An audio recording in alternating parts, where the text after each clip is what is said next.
tó tóbi dáadáa ni sẹ́lẹ̀ ìwùlẹ̀ tó wá ṣe níyì ẹni bá dalẹ̀ ara yín nínú ẹ̀yìn méjèèjì yóò kú bí ajá ṣe kú tòǹtò gbóró yóò kú pẹ̀lú dámúwò ṣe kú tòǹtò yọ̀gọ̀yọ̀gọ̀. ṣé mi ò bá ṣírí ẹ ṣe bó sọ fún kó wọn ò ní lọ síbẹ̀ mọ́ ni ṣe bó náà ní ṣé mọ́ ní òní tó kúrẹ́ mọ́. Bùsọ́lá náà kí ló ṣẹlẹ̀ rẹ̀ wá ń pariwo kí ló dé ṣẹ́gbẹ́ ti fòrùka sí mi lọ́wọ́ ni ṣé bí girlfriend ẹ̀ ní mi ṣé mo ti délé yín ni what is all this noise for. ọmọ yẹn orúkọ ẹ ní Bùsọ́lá pa títí tó pariwo tó fi dọ́nà nípè. náà kí ni mo fẹ́ pa Bùsọ́lá fún kò sí nǹkan tó ṣe fún mi in fact ikú Bùsọ́lá dùn èmi fún ara mi. dìde kí ni ẹ̀sìtìrọ̀ wá sí nínú ìtìkọ̀. ìyẹn túmọ̀ sí wípé irú ikú yẹn ò kì í ṣe ojú lásán àbí. in fact ariwo Abímbọ́lá náà ló ṣá pa throughout.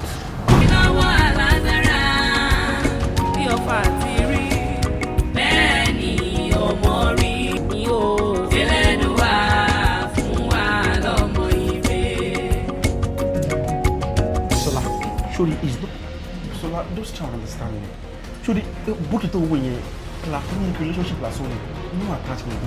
Kò sí nǹkan kan lẹ́yìn assignment mi ní ọ̀pọ̀ ṣe pẹ̀lú ẹ̀mí for real. Kódà jọ yé mi gbé mi débẹ̀ láàrin èmi àti àtọ́lọ́hún ta ni ẹni gangan tó bímọ ìfún.